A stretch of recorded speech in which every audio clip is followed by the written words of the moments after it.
Muy bien, pues muchísimas gracias. Digo, nuevamente estoy muy contenta de estar aquí el día de hoy con ustedes y pues compartirles un tema que me gusta mucho, es un área de la nutrición eh, que me fascina. Entonces, pues bueno, muchas gracias a Geno por la invitación. Entonces, pues el día de hoy vamos a empezar pues a hablar en el primer módulo sobre pues evaluación y manejo nutricional en embarazo y en fertilidad. ¿Cuáles van a ser nuestros objetivos de la sesión número uno? Pues primero que ustedes identifiquen cuáles son estos nutrientes clave antes del embarazo y cómo impactan tanto en la fertilidad como en el desarrollo de un embarazo saludable. ¿Cuál es el impacto de la nutrición en la programación fetal y algunas de las generalidades en el embarazo? Y bueno, ¿por qué es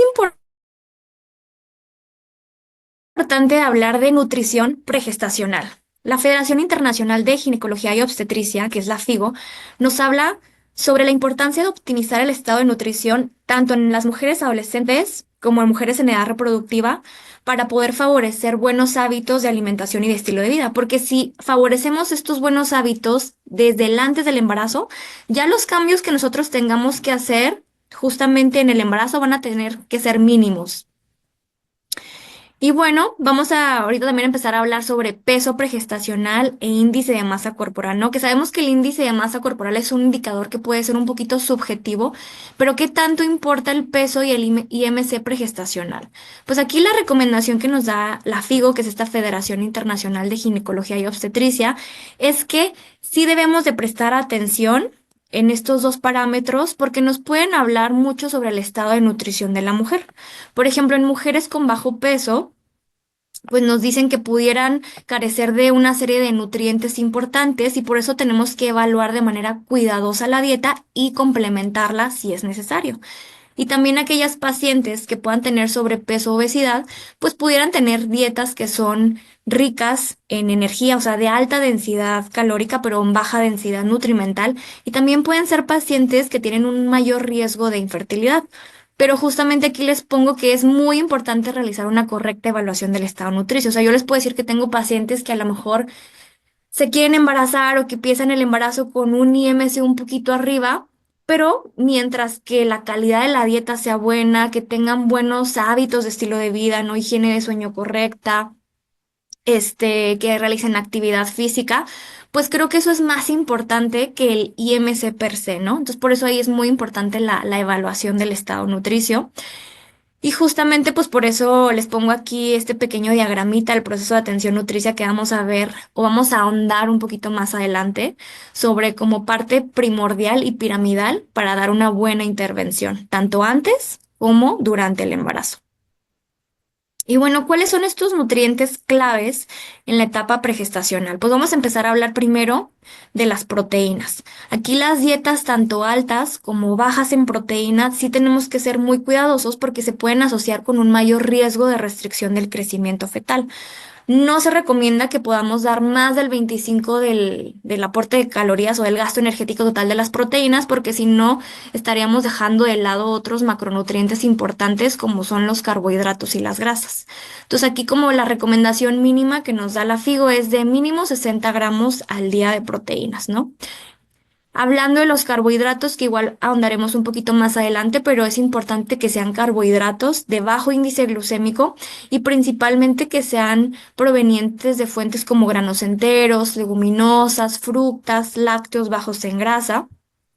Y respecto a las grasas, las mujeres en edad reproductiva deben de consumir como un mínimo de un 15% hasta un 35% de grasas de su gasto energético total y puedes preferir principalmente estas grasas mono y poliinsaturadas.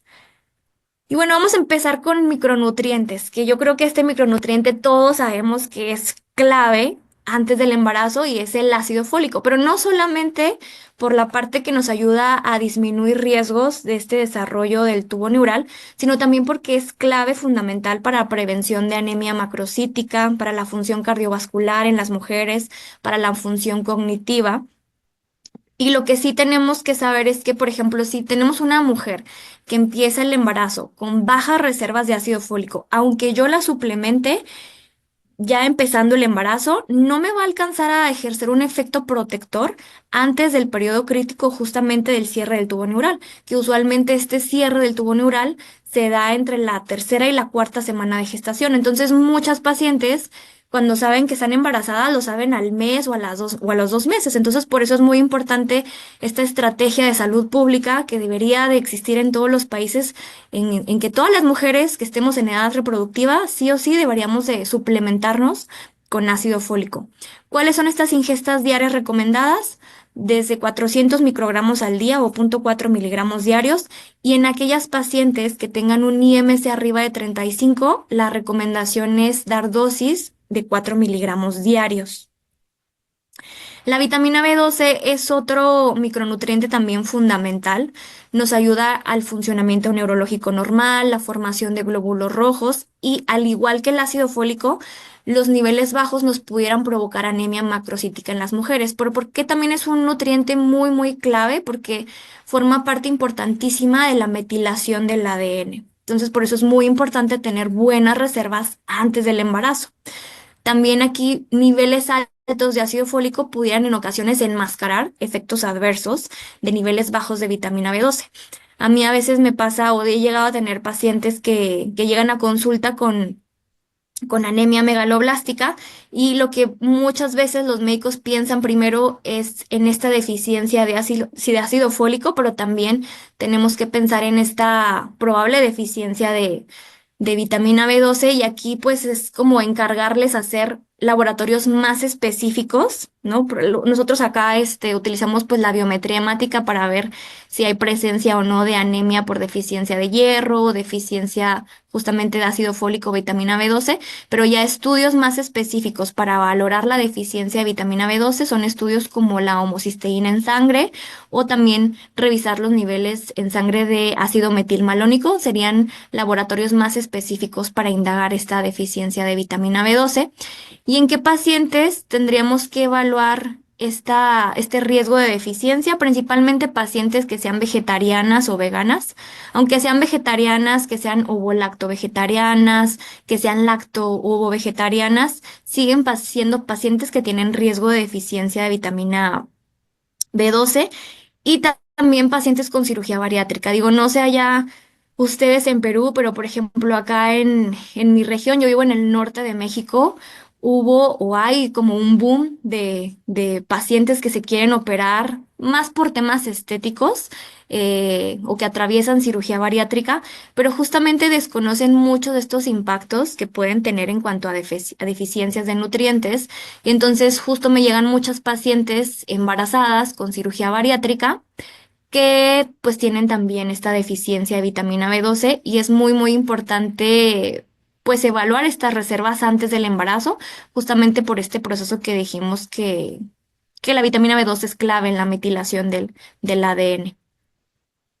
La vitamina D, pues no solamente nos favorece a la integridad ósea, sino también nos ayuda al buen funcionamiento del sistema inmunológico. La vitamina D nos ayuda a mejorar la sensibilidad a la insulina. Y pues justo en el embarazo, los requerimientos de vitamina D se incrementan. El feto depende totalmente del aporte de mamá de vitamina D para su crecimiento y desarrollo. Por eso también este es un nutriente que tenemos que aportar tanto en la alimentación, y este sí creo que es clave también medirlo, porque si hay deficiencia o insuficiencia, nos puede incrementar riesgos en el embarazo, por ejemplo, de diabetes gestacional. Entonces, pues por ejemplo, fuentes donde las encontramos en pescados grasos, yema de huevo, leche, bebidas fortificadas.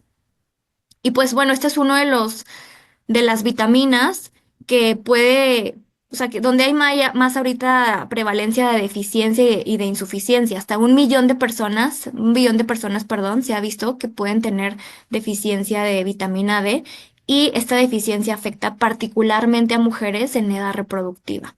¿Cuál es la ingesta diaria recomendada mínima? Arriba de 600 unidades internacionales en mujeres en edad reproductiva. Otro de los nutrientes claves en la etapa pregestacional, pues es el yodo, que sabemos que el yodo es importante para la función de las hormonas tiroideas, pero también es importante saber que en el embarazo, los primeros 3 meses de embarazo, el feto depende totalmente de la reserva de yodo y de las hormonas tiroideas de mamá. Entonces aquí es muy importante este micronutriente porque el cerebro de bebé, el cerebro fetal, es muy sensible a la deficiencia de yodo.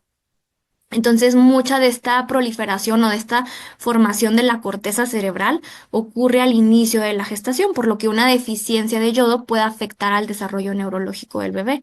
También otra de las funciones de las hormonas tiroideas es en el proceso de mielinización de las neuronas, de la transmisión y los impulsos sinápticos, tanto en la vida fetal como en la vida postnatal temprana, ¿no? Y pues como les mencionaba ahorita, la producción de hormonas tiroideas se puede incrementar hasta en un 50% en el embarazo y también por eso es muy importante estas fuentes de yodo, ¿no? Que usualmente sabemos que la principal fuente de yodo en la alimentación de la población es la sal yodada, otras fuentes pueden ser algas, mariscos. Entonces también por eso es un nutriente que tenemos que tener en cuenta antes del embarazo. El calcio, pues también es favorable en la salud preconcepcional de la mujer, nos ayuda en la función vascular, en la contracción del músculo, de impulsos nerviosos y también en la secreción glandular de hormonas. Pero algo por lo cual queremos tener suficientes reservas es porque durante el embarazo hay una mayor movilización de calcio del esqueleto de mamá hacia esqueleto de bebé para su crecimiento y desarrollo. Entonces, por eso es muy importante tener estas buenas reservas antes del embarazo. Y también porque ingestas subóptimas de calcio, o sea, por abajo de 900 miligramos diarios, se han asociado con mayores desórdenes hipertensivos en el embarazo, como preeclampsia. Entonces, por eso es muy importante que a través de la dieta o a través de dieta y suplementación podamos lograr esta ingesta diaria recomendada, que es mínimo de 1 hasta 1,3 gramos al día. Que ya las ingestas diarias más elevadas, como de 1,3 gramos, las queremos obtener, por ejemplo, en pacientes en adolescentes, por ejemplo, ¿no? Que estuvieran embarazadas. Micronutriente, pues el hierro. Sabemos que el hierro es de la deficiencia de micronutrientes más común en el mundo y afecta hasta el 29% de las mujeres en edad reproductiva. ¿Cuáles son las principales causas por las cuales hay deficiencia de hierro tanto en niñas como en mujeres? Uno es justamente por la ingesta, por una ingesta inadecuada, otra por una malabsorción, procesos de malabsorción, y tercero por pérdidas a través de la menstruación, ¿no? Y bueno, entonces, como los requerimientos de hierro en el embarazo se incrementan, por eso queremos tener buenas reservas de hierro antes de, porque si empezamos el embarazo con bajas reservas, pues nuestro riesgo de anemia en el embarazo se incrementa, hay mayor riesgo de ciertas complicaciones como hemorragias en el posparto.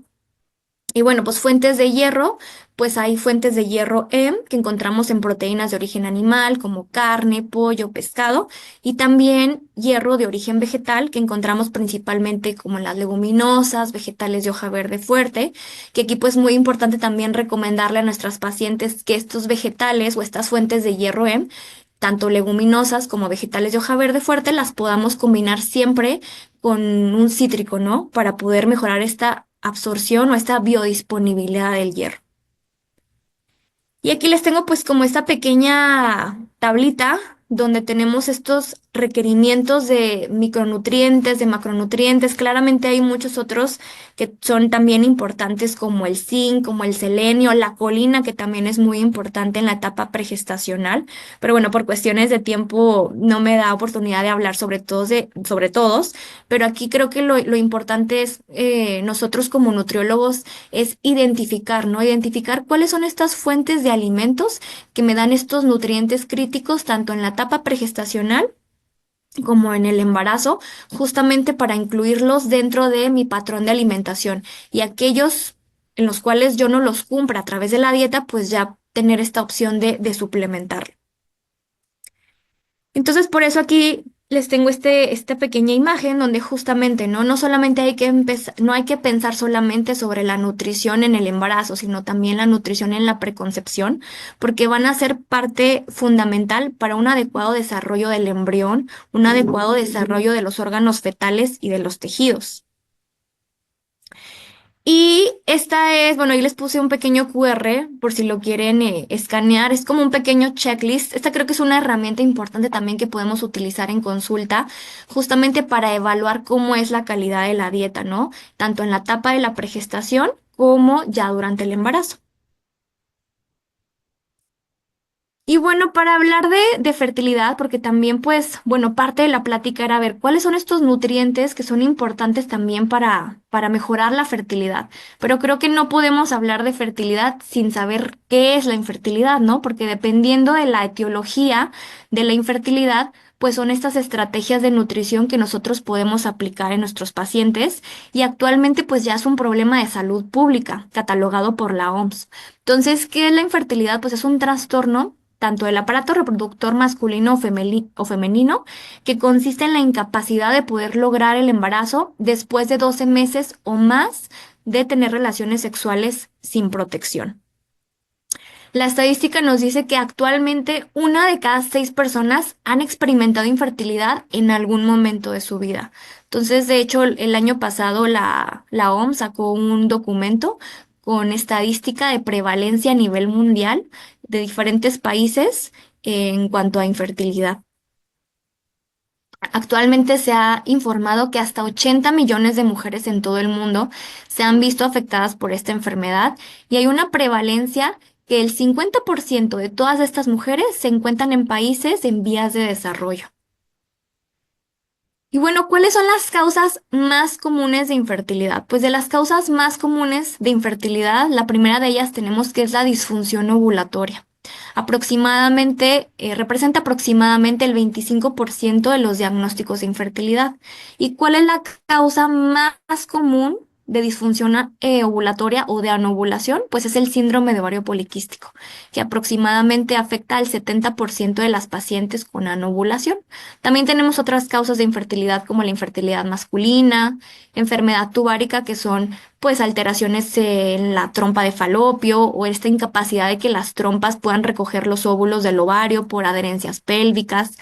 Y hasta un 15% de las parejas también puede presentar infertilidad de manera inexplicable, pero pudiera decirles que la mayoría de las parejas, por ejemplo, que yo veo actualmente o de mis pacientes que llegan a consulta derivadas por ginecólogos o ginecólogas, tienen que ver con infertilidad por esta disfunción ovulatoria ocasionada por aspectos de estilo de vida y factores ambientales. Entonces, ¿cuáles son estos factores que pueden incrementar la infertilidad en la mujer? Pues pacientes que tengan obesidad, alguna enfermedad crónico-degenerativa como diabetes, dislipidemia, resistencia a la insulina, son factores que pues disminuyen las posibilidades de poder lograr un embarazo. Y bueno, ¿cuál es la relación entre nutrientes y fertilidad? Ya hablábamos en un inicio sobre la importancia, ¿no? De la calidad de los carbohidratos, que deben de ser carbohidratos saludables. ¿Y por qué son importantes los tipos de carbohidratos? Porque me pueden ayudar a mejorar esta sensibilidad a la insulina y a favorecer una mejor homeostasis de la glucosa. Y estos dos son factores que son importantísimos y que van a determinar la fertilidad femenina. Por ejemplo, niveles elevados de insulina, un nivel de hiperinsulinemia se asocia con mayor presencia de hiperandrogenismo, o sea, mayores niveles de testosterona en sangre y esto puede alterar trastornos de la ovulación. Y además también niveles elevados de insulina, pues nos va a favorecer niveles incrementados de inflamación celular, que obviamente también esto nos repercute en trastornos de la ovulación. Entonces aquí les traigo esta pequeña imagen, ¿no? Que les digo que muchas de las causas de infertilidad son por disfunciones ovulatorias, en este caso, y muchas son causadas por síndrome de ovario poliquístico. Y aquí un eje de tratamiento es justamente atacar esta resistencia a la insulina. Puedo decirles que, o sea, si yo hablo de estadística de lo que veo en mi consulta del 100% de las pacientes que veo en mi consulta que tienen síndrome de ovario poliquístico, el 80% de ellas también presentan resistencia a la insulina. Entonces aquí es como un continuo, ¿no? Que no acaba. Todo empieza con esta resistencia a la insulina, ¿no? En estos tejidos periféricos. Al haber más resistencia a la insulina, va a empezar a haber mayores niveles de glucosa a nivel plasmático, va a haber una mayor producción, por lo consiguiente, de insulina por las células beta pancreáticas y también a nivel de los receptores de los ovarios, de los folículos ováricos, tenemos estos receptores de factor de crecimiento similar a la insulina. Entonces, al detectar mayor síntesis de insulina o mayor presencia de insulina a nivel plasmática, estas células teca de los ovarios incrementan producción también de andrógenos, ¿no? De testosterona y estos niveles elevados de testosterona, a su vez, a nivel hepático, van a disminuir la producción de unas globulinas que se llaman globulinas fijadoras de hormonas sexuales. Entonces va a haber menos de estas proteínas que fijan estas hormonas sexuales y va a haber más andrógenos libres, más testosterona libre y a su vez más testosterona libre va a seguir perpetuando esta resistencia a la insulina. Entonces, por eso, hablando de temas de fertilidad, es muy importante poder atacar con estrategias de alimentación y o suplementación esta resistencia a la insulina. Entonces, pues, por ejemplo, aquí estamos viendo que, pues, alimentos que me afectan en mi infertilidad, pues, son estos carbohidratos de alto índice glucémico, alimentos bajos en fibra, que me van a incrementar esta inflamación de bajo grado. La fructosa es de estos carbohidratos saludables que me afectarían en trastornos ovulatorios por su mayor efecto proinflamatorio, que sabemos que las principales fuentes de fructosa la vamos a encontrar en refrescos, bebidas azucaradas, jugos. Entonces, tanto la calidad como la cantidad de carbohidratos, pues nos puede incrementar este riesgo de infertilidad anovulatoria. Este es, bueno, aquí les traigo algunos estudios, ¿no? Por ejemplo, esta es una revisión sistemática. Fueron 10 ensayos aleatorizados con 403 mujeres que tenían síndrome de ovario poliquístico. Y aquí lo que se vio es que dar una dieta de bajo índice glucémico y baja carga glucémica, pues justamente me ayudaba a mejorar todos estos parámetros metabólicos, mejorar insulina en ayunas, índice OMA, que nos indica resistencia a la insulina, colesterol total, niveles de triglicéridos y también nos puede ayudar a disminuir niveles de testosterona total. También algo que tenemos que evaluar en la dieta son estos productos de glicación avanzada, que básicamente son un subproducto que obtenemos cuando se exponen las proteínas o lípidos a azúcares a altas temperaturas, ¿no? Básicamente productos que se someten a freídos, como las papas fritas, productos ultraprocesados como galletas. Entonces, estos productos de glicación avanzada también afectan la función ovárica, la foliculogénesis, nuestra formación del folículo ovárico, la esteroidogénesis, que es la formación de hormona folículo estimulante, de la hormona luteinizante en el ciclo menstrual, y pues también favorecen estrés oxidativo. Entonces también por eso es muy importante en la dieta evaluar, a ver, técnicas de cocción, evitar que no se cocine a altas temperaturas, o técnicas de cocción como asado, freído o horneado, porque pueden incrementar estos productos de glicación avanzada. Hablando sobre las proteínas, pues aquí lo que se ha visto es que el consumo de proteína animal puede incrementar hasta un 41% el riesgo de infertilidad anovulatoria. Y por el contrario, un mayor consumo de proteína de origen vegetal, pues nos favorece en la fertilidad porque mejora la sensibilidad a la insulina, disminuye la secreción de insulina postprandial por su mayor aporte de fibra. Hablando de las grasas, pues aquí nos importan tanto la calidad como la cantidad. Digo, hablando de la cantidad, se ha visto que una ingesta subóptima de grasa puede favorecer ciclos menstruales anormales, favorecer una fase folicular más prolongada, amenorrea o ciclos menstruales más largos. Y también una dieta alta en grasas puede incrementar niveles de testosterona y también alterar este eje hipotálamo hipoficiario gonadal. Sin embargo, aparentemente se ha visto que, bueno, en los estudios, que la calidad pudiera ser un poquito más importante o impactar más que la cantidad en cuanto a los desórdenes ovulatorios. Entonces, por eso aquí justo tenemos que enfocarnos en fuentes de grasas mono y poliinsaturadas. Por ejemplo, las grasas poliinsaturadas, lo que se ha visto es que tienen un efecto benéfico al favorecer mejores concentraciones de la hormona luteinizante y la folículo estimulante. Nos van a ayudar a que madure más este óvulo, los folículos ováricos y favorecer la ovulación, la calidad de los ovocitos. Y pues bueno, sabemos que uno de los ácidos grasos poliinsaturados, pues más antiinflamatorios es el omega 3. Este se asocia con mayores concentraciones de progesterona, que es necesaria para este engrosamiento del endometrio, para la implantación, y se asocia con menores riesgos de trastornos de ovulación. Y también como muchas de las pacientes que pueden tener riesgo de infertilidad tienen alteración en parámetros endocrinos y metabólicos, pues el omega 3 puede mejorar estos parámetros. Y también aquí es importante los ácidos grasos monoinsaturados, ¿no? Fuentes como aguacate, aceite de oliva o aceite de aguacate, porque se relaciona con una menor inflamación y nos va a favorecer en el contexto de infertilidad. Y bueno, este es un estudio, también una revisión sistemática de 9 ensayos aleatorizados donde se estudiaron a 591 pacientes que tenían síndrome de ovario poliquístico. Y aquí lo que se vio es que suplementar a estas pacientes con omega 3 nos ayudaba a mejorar la resistencia a la insulina, niveles de colesterol y triglicéridos. Y pues aquí la dosis que se utilizó en esos estudios fue desde 2 hasta 4 miligramos diarios de omega 3. Pero aquí pues es muy importante también fijarnos en el tipo de suplemento, ¿no? Que estos 2 a 4 miligramos diarios sean provenientes de la suma de EPA y de DHA para obtener esta mejoría en estos parámetros metabólicos. Hablando sobre las grasas saturadas y las grasas trans, pues las grasas saturadas y las grasas trans también se han asociado con mayores desórdenes ovulatorios, principalmente los ácidos grasos trans. Y esto porque pues son grasas que son proinflamatorias, incrementan esta resistencia a la insulina a nivel de tejido periférico y también pueden incrementar mayores marcadores de inflamación. Y aquí las grasas saturadas, ahí pues depende de la fuente, ¿no? No es lo mismo a lo mejor la grasa saturada de un alimento ultraprocesado que a lo mejor la grasa saturada del chocolate o de ciertos tipos de lácteos.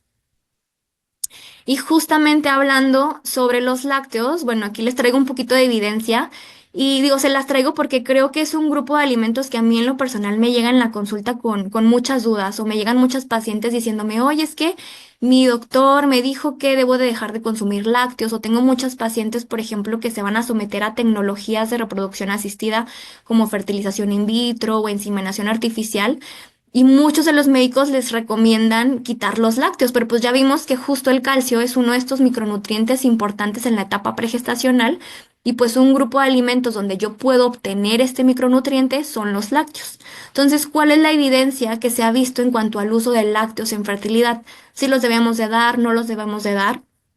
Aquí lo que se ha visto es que los lácteos bajos en grasa se pueden asociar, bueno, una porción diaria de lácteo bajo en grasa se puede asociar con un aumento del 11% en el riesgo de infertilidad anovulatoria, mientras que agregar una porción de lácteo entero, siempre y cuando yo no me pase del consumo de calorías, puede disminuir el riesgo de infertilidad ovulatoria hasta más del 50%. Entonces aquí básicamente lo que se ha visto más es en contexto de pacientes con resistencia a la insulina, ¿no? Si tengo yo una paciente con resistencia a la insulina, probablemente me sea más benéfico darle una porción del lácteo entero que a lo mejor del lácteo bajo en grasa. Y esto se ha visto porque uno de los ácidos grasos que tienen los lácteos enteros es el ácido transpalmítico. Y este se ha visto que puede mejorar la sensibilidad a la insulina y también tener un mejor impacto en este factor de crecimiento similar a la insulina.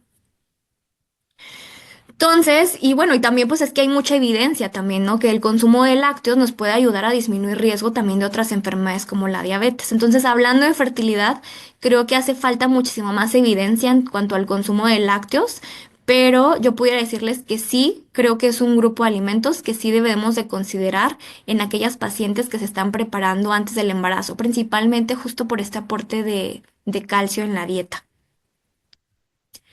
En cuanto al consumo de cafeína y alcohol, que también a veces es como es una duda que a veces también me llegan, que llegan las pacientes conmigo a mi consulta de que, oye, ¿y si puedo consumir cafeína? Es que me han dicho mi médico, mi ginecóloga, que mejor ya no consuman nada de café. Pues bueno, ¿cuál es la evidencia? Este fue un estudio, es un estudio prospectivo del National Health System de los Estados Unidos. Es un estudio observacional de más de 18,000 mujeres sin antecedentes de infertilidad.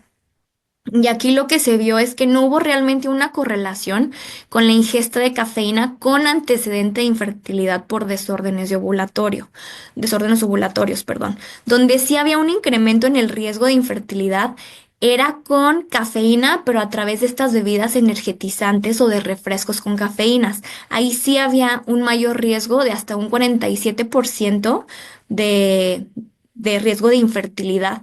Y pues el alcohol ese sí o sí tenemos que recomendar evitarlo totalmente porque solamente con un consumo de 10 gramos de alcohol, que es básicamente una bebida alcohólica diaria, ya se incrementa hasta un 47% el riesgo de infertilidad anovulatoria versus las que no consumen alcohol. Aquí básicamente en el tema de la cafeína yo les podría decir que es cantidad, o sea, evaluar la cantidad antes del embarazo Lo que sí se ha visto que puede afectar la ovulación son dosis elevadas de cafeína, dosis por arriba de 300 miligramos al día, que dependiendo del método de extracción del café, pudiéramos estar hablando que son de 2 a 3 tazas diarias o más de 3 tazas. Ahí sí pudiera impactar dosis elevadas de cafeína con la ovulación, pero en contexto de 1 taza de café diaria, realmente no habría ninguna repercusión. De hecho, uno de estos investigadores que se llama Chavarro, que muchas de sus líneas de investigación es justamente nutrición y fertilidad, menciona dentro de sus artículos que incluso hasta la cafeína en ciertos contextos pudiera mejorar en algunas pacientes la sensibilidad a la insulina, pero pues aquí la recomendación sería más la cantidad, ¿no? Evaluar siempre que la cantidad de cafeína no exceda. Y pues bueno, aquí ya les tengo en este pequeño diagramita o en esta pequeña imagen cuáles son estos factores dietarios en la dieta que me pudieran favorecer estos procesos de ovulación. Entonces tenemos que proveer una dieta rica en alimentos y en suplementos de ácido fólico, carbohidratos ricos en fibra, de bajo índice y carga glucémica, preferir más alimentos basados en planta, más proteína de origen vegetal, leguminosas, frijoles, alubias, garbanzos, proporcionar grasas mono y poliinsaturadas.